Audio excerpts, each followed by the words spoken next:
مسلمانوں آج سے 2 صدیاں پہلے جو اس ہندوستان کا ماحول تھا وہی ماحول ہمیں پھر سے ہندوستان میں لانا ہے۔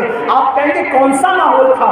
ہم کہتے ہیں ماحول یہ تھا کہ ہندوستان کی عدالتوں میں ظہر کی اذان سے پہلے جو لوگوں کے فیصلے کیا کرتا تھا، اذان ظہر کے بعد وہ مصلی امامت پر نظر آتا اور لوگوں کو نماز پڑھایا کرتا تھا۔ وہ کون سا جج تھا جو ظہر سے پہلے فیصلہ کرتا اور ظہر کے بعد نماز پڑھاتا؟ اسی جج کو دنیا حضرت علامہ فضل خیر آبادی کے نام سے زندہ باد، وہ حریت کا مجاہد جس نے ظہر سے پہلے فیصلے کیے اور بعد ظہر اذان ظہر کے بعد لوگوں کی نماز پڑھا۔ کیا وہ دن ہم نہیں لا سکتے کہ جو کسی کورٹ کا جج ہو وہ ہماری مسجد کا امام بھی ہو، جو IAS آفیسر ہو وہ ہماری تراویح کا امام بھی ہو؟ لوگ کہتے مولانا یہ کیسے ہوگا؟ میں نے کہا جب اکھنڈ بھارت کا بادشاہ تراویح پڑھا سکتا ہے تو IAS آفیسر کیوں تراویح نہیں پڑھا سکتا؟ آپ کہیں گے وہ کون اکھنڈ بھارت کا بادشاہ تھا جس نے تراویح پڑھائی؟ تو میں کہتا ہوں دیکھ لو 11 مہینے تک اکھنڈ بھارت پر حکومت کرنے والا رمضان المبارک کا چاند دکھنے پر دلی کی جامع مسجد میں مصلی میں کھڑے رہ کر تراویح پڑھاتا تھا۔ اسی بادشاہ کو دنیا محی الدین عالمگیر اورنگزیب کے نام سے زندہ باد، وہ دور کیوں نہیں آ سکتا؟ اگر چاہو تو آ سکتا ہے، مگر جس قوم نے دین کو کیٹ کے پیچھے ڈال دیا، پسے پست ڈال دیا، اللہ اکبر، دین کا حال یہ ہو گیا جو دین قبر میں نجات کا ذریعہ ہے اس دین کو لوگوں نے ایسے چھوڑ دیا کہ اگر بیٹے کو اسکول پہنچانا ہو تو 5 بجے ماں کی بھی آنکھ کھلتی ہے اور باپ کی بھی آنکھ کھلتی ہے، لیکن اگر نماز فجر پڑھنا ہو تو نہ ماں کی آنکھ کھلتی نہ باپ۔ اگر کہو کہ فجر کیوں نہیں پڑھتی، مولانا آنکھ نہیں کھلتی، بیٹے کو اسکول پہنچانے کے لیے کھل سکتی ہے، بیٹے کے ناشتے بنانے کے لیے ماں کی آنکھ کھل سکتی ہے۔ پتہ چلا جو دین قبر میں نجات کا ذریعہ، جو دین میدان محشر میں نجات کا ذریعہ، اس دین سے ہم کتنے دور ہو گئے۔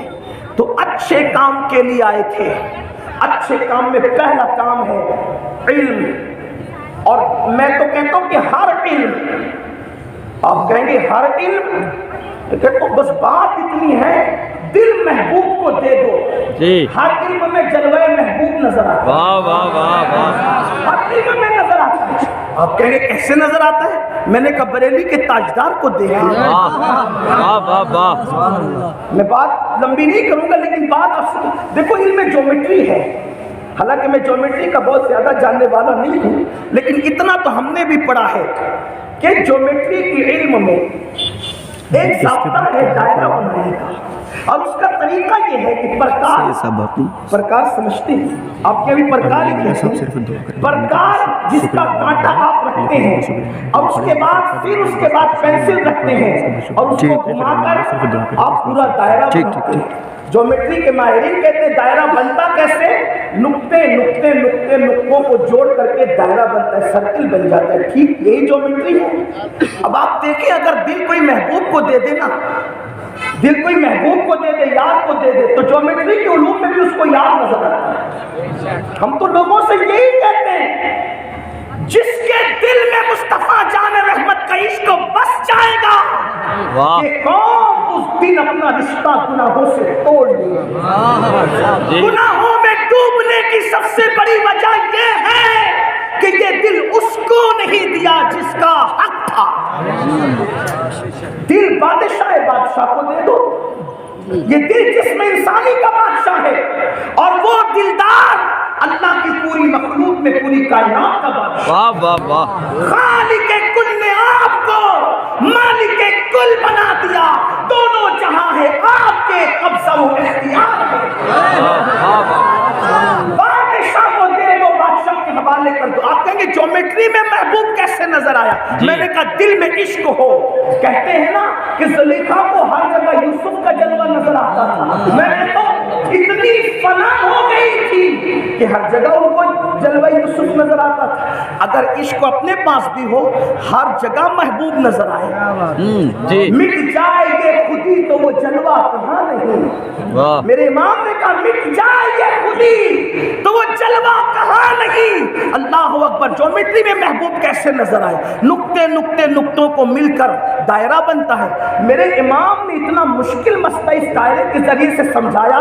لوگوں نے سوال کیا کہ رسول اللہ کب پیدا ہوئے, کب دنیا میں آئے اور گئے کہاں, اول کون آخر کون. جو اول ہوتا ہے وہ آخر نہیں ہوتا, جو آخر ہوتا ہے وہ اول نہیں ہوتا.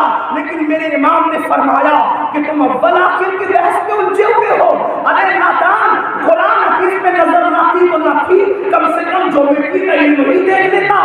فرماتے ہیں کمال انسان کے جھوٹے نقطوں تم اول آخر کے پھیر میں ہو.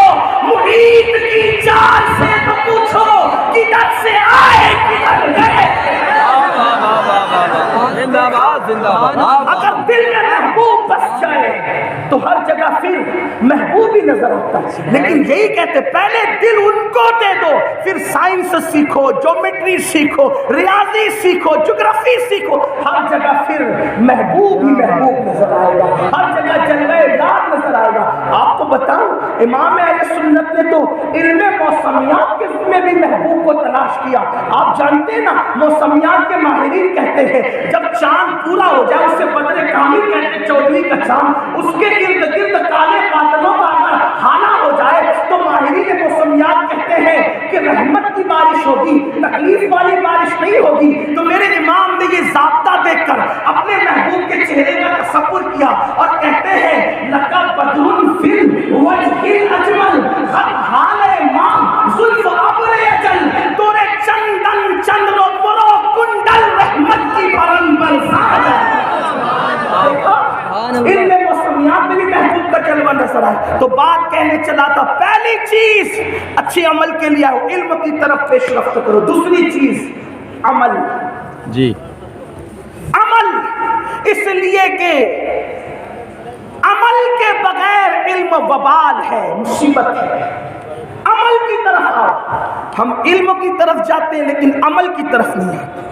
بڑی معذرت کے ساتھ تقریر سننے کے لیے ہزاروں لوگ جمع ہو جاتے ہیں, لیکن تقریر پر عمل کرنے کے لیے کتنے جمع ہوتے ہیں؟ جی پورے ہندوستان میں ہزاروں لوگ جمع ہیں. کیا سننے کے لیے؟ نماز پر گفتگو سننے کے لیے. کیا سننے کے لیے؟ عشق مصطفیٰ پر گفتگو سننے کے لیے. کیا سننے کے لیے؟ غوث اعظم کی صداقت سننے کے لیے. لیکن جتنے سننے کے لیے جمع ہوتے ہیں کیا اتنی عمل کے لیے بھی جمع ہوتے ہیں؟ نہیں. عمل کی طرف اس لیے کہ صرف علم اگر ہوگا اور عمل نہیں ہوگا تو مصیبت ہے. اس لیے عمل کی طرف دیکھیے کیا عمل تھا صحابہ کرام کا, تابعین کا, تبع تابعین کا, اولیاء کاملین کا. ہم کہتے زیادہ ہیں کرتے کم ہیں. وہ کہتے کم تھے کرتے زیادہ تھے. جی اسی لیے ان کی زبانوں میں تاثیر تھی. آج ہم کہتے کہتے گلا بٹھا لیتے ہیں. ہم چند لوگوں کو حیرت ہے, ہم اتنی زندگی میں محنت کر کے چند لوگوں کو نمازی نہ بنا سکتے, اور غریب نواز نے 90 لاکھ کو کلمہ پڑھا کر ایمان کی دولت عمل تھا. عمل کیسا تھا؟ خواجہ قطب الدین بختیار کاکی کہتے ہیں ایک مرتبہ میں سرکار غریب نواز کی بارگاہ میں پہنچا تو دیکھا کہ گھٹنوں میں سر رکھ کے رو رہے ہیں. میں نے پوچھا حضور کیوں رو رہے؟ کہا بابا میں تو 30 سال سے یہ اسی طرح روتا رہتا ہوں, جب تنہائی میں ہوتا ہوں تو روتا رہتا ہوں, میں نے آسمان کو نہیں دیکھا. وجہ یہ ہے کہ ایک مرتبہ نماز کا وقت تنگ ہو رہا تھا, سفر میں تھا, میں نے جلدی جلدی وضو کیا اور وضو کر کے نماز پڑھی تو نماز میں وہ لذت نہیں آئی جو مجھے ملا کرتی تھی. جب میں نے مراقبہ کیا, معلوم کیا کہ لذت کیوں نہیں آئی, تو پتہ چلا کہ داڑھی میں خلال کرنا مصطفیٰ جان رحمت کی سنت ہے. وہ سنت مجھ سے جلد بازی میں چھوٹ گئی. اب اس خوف سے میں رو رہا ہوں 30 سال سے. اگر قیامت میں اللہ نے مجھ سے پوچھ لیا کہ کہ تو نے میرے محبوب کی سنت کو کیوں ترک کیا تھا، تو میں اللہ کی بارگاہ میں جواب دیتا اللہ، وہاں سنت چھوٹ گئی جلدی میں، جان بوجھ کر نہیں، تو احساس یہ ہے ہم تو فرائض کو ترک کرتے ہیں، کبھی ہمیں احساس ہے کہ ہم فرض ترک کر رہے ہیں۔ فقی ابو اللہ سمرقندی رحمت اللہ علیہ فرماتے ہیں اللہ کے رسول صلی اللہ علیہ وآلہ وسلم نے فرمایا کہ جس نے جان بوجھ کر صحت کی عالم میں نماز چھوڑ دی اس سے اللہ بھی بیزار ہے، فرشتے بھی بیزار ہے، انبیاء بھی بیزار ہے، اور میں محمد خود بھی بیزار ہوں۔ جس سے مصطفیٰ جان رحمت بیزار ہو، جس سے اللہ کے انبیاء بیزار ہو، جس سے ملائکہ بیزار ہو، وہ قوم عزت کے ساتھ زمین پر جیے تو کیسے جیے، وہ قوم شان سے جیے تو کیسے جیے؟ مجھے بتاؤ، 500 کا نوٹ گم ہو جائے تو ہمیں رونا آتا ہے، لیکن کبھی نماز چھوٹنے پر ہمارے ماتھے پہ شکن تک نہیں آتا۔ اللہ، حدیث پاک کا مفہوم ہے کہ فجر کی 2 سنتیں تمہاری پوری دنیا کی نعمتوں سے بڑھ کر ہے۔ جب فجر کی 2 سنتوں کا یہ عالم ہے تو فرض کا عالم کیا ہوگا؟ لیکن ہم نے اس کی قدر کیا کی ہے؟ اس لیے عمل کی طرف آؤ، اس لیے کہ اللہ رب العزت نے عمل کرنے والوں کا تذکرہ ایمان کے ساتھ ہر مقام پر کیا ہے۔ دیکھ لو، آج لوگ کہتے ہیں مولانا لوگ ہم سے محبت نہیں کرتے، نفرت کرتے ہیں۔ میں نے کہا کیوں کریں گے نفرت، کیوں نہ کریں گے نفرت؟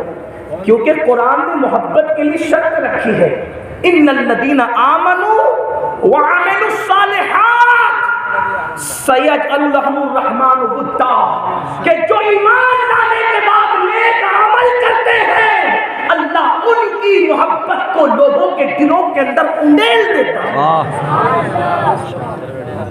ہم نے عمل کب کیا ہے؟ ابھی موبائل کا تذکرہ ہو رہا تھا، آپ موبائل اٹھا کر کے دیکھیے، داڑیاں